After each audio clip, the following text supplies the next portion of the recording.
Have you noticed recently, maybe on your commute or just walking around the city, how many people are suddenly tangled up in headphone wires again? I mean, it is definitely happening.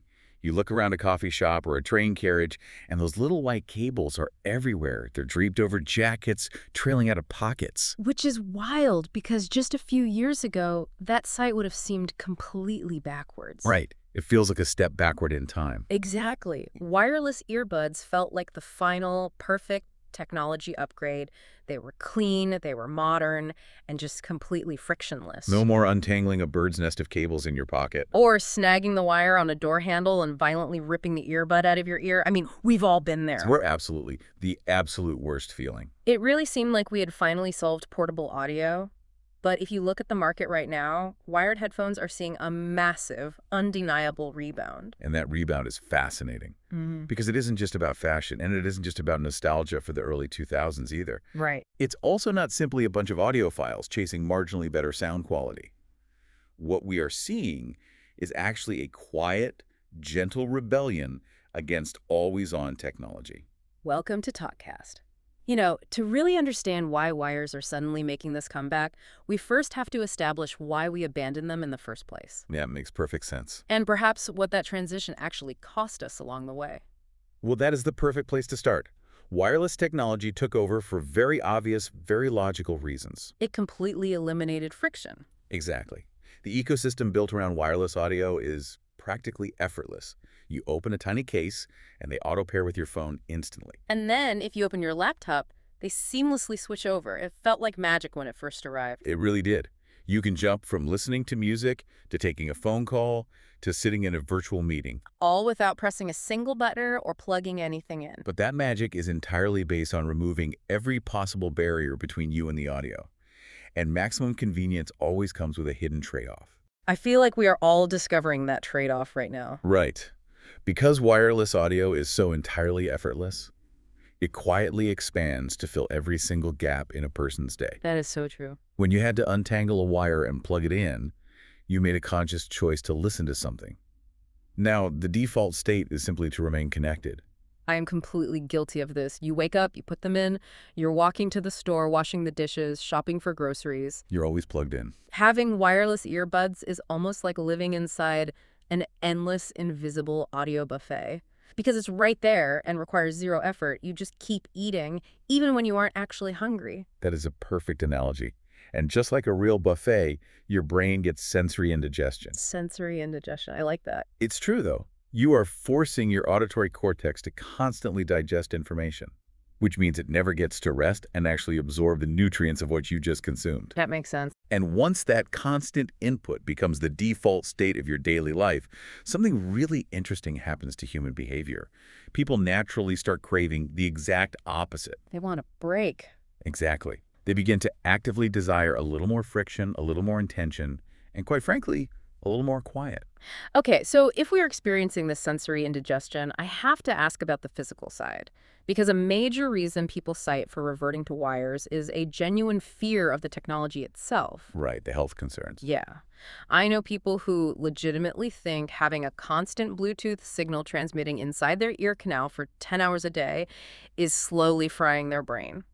Is this actually about health? That is the most common fear you hear. And it is incredibly important to break down the actual physics here because it is very easy for people to slip into unnecessary panic. Tell me more about that. Let's start with the basics. Let's start with the absolute fundamentals.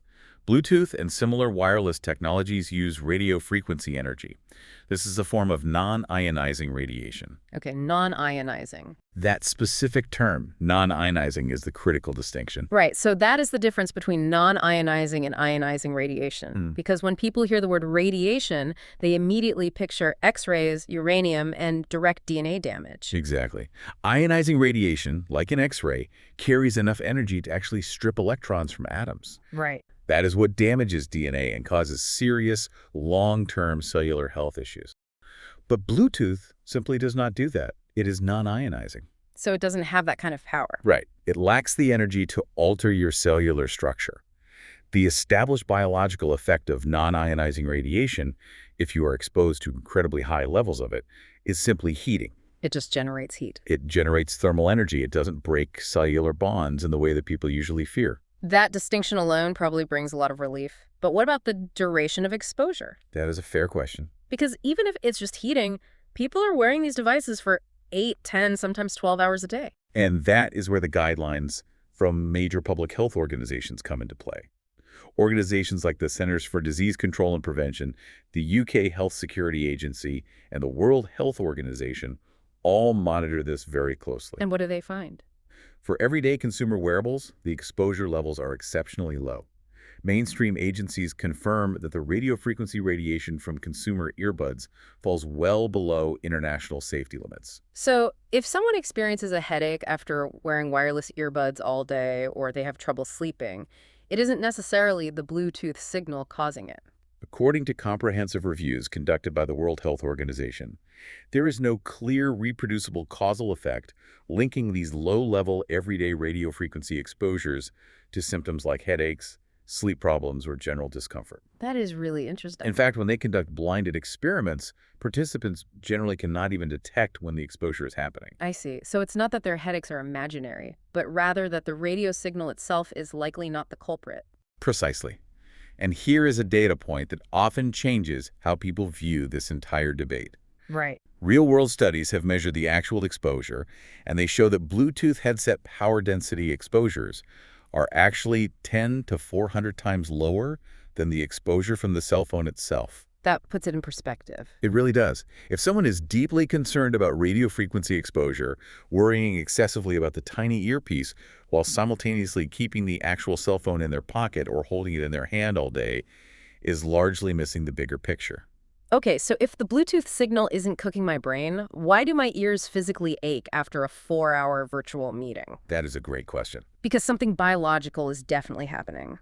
What are the actual physical risks of having audio piped directly into our heads for 10 hours a day? Well, there absolutely is a biological consequence, and it is backed by an overwhelming amount of medical evidence. The real danger is hearing damage. Hearing damage. Yes, but the crucial detail is that this damage is entirely about the sound itself, not the invisible signal delivering it. That is a huge distinction. Tell me more about that. It comes down to volume and duration, and the microscopic anatomy of your ear. Inside your inner ear, specifically the cochlea, you have thousands of tiny, hair-like structures called stereocilia. Okay, stereocilia.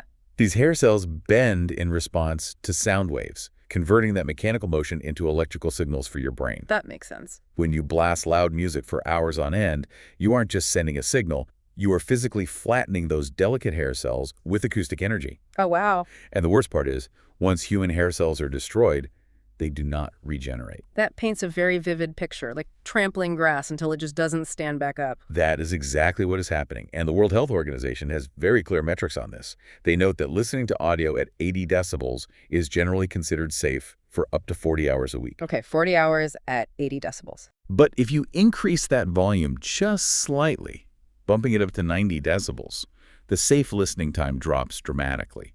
It goes from 40 hours a week down to only 4 hours a week. Wait, really? Just a 10 decibel increase cuts your safe listening time by 36 hours? Yes, because decibels are measured on a logarithmic scale. A 10 decibel increase doesn't mean the sound is 10% louder. Right. It means the sound energy hitting your eardrum is actually 10 times more powerful. That 10-fold increase in physical acoustic energy is what crushes those stereocilia so much faster. That is wild. So actually, an expensive pair of wireless noise-canceling headphones might be significantly better for your health than cheap wired ones. That is a brilliant observation. Why do you say that? Because the noise cancellation stops you from cranking the volume to drown out a noisy train. Exactly. If you are using basic wired earbuds on a loud subway, the background noise might be 80 decibels on its own. Right. It's incredibly loud. To hear what you are listening to over that noise, you have to push your volume up to 95 or 100 decibels. Over time, that will cause permanent hearing loss. That happens to a lot of people. But a wireless pair with active noise cancellation blocks the background roar, allowing you to comfortably listen at a safe 70 decibels. The hearing health message isn't about the cable. It is purely about your listening habits. That completely flips the wires or healthier assumption on its head, at least when it comes to long-term hearing protection. It really does. But what about the physical hardware itself? Because jamming a piece of silicone into your ear canal for hours at a time cannot be great for the local environment of the ear. You are touching on a very tangible, albeit slightly gross, reality of these devices. Yeah, Ear health and hygiene are significant issues. I can imagine. The ear canal is a highly specialized microbiome. It relies on a specific pH balance and a very clever self-cleaning mechanism. Your ear constantly produces cerumen, which we call earwax. That wax is designed to trap dust and debris, slowly dry up, and naturally migrate outward to exit the ear.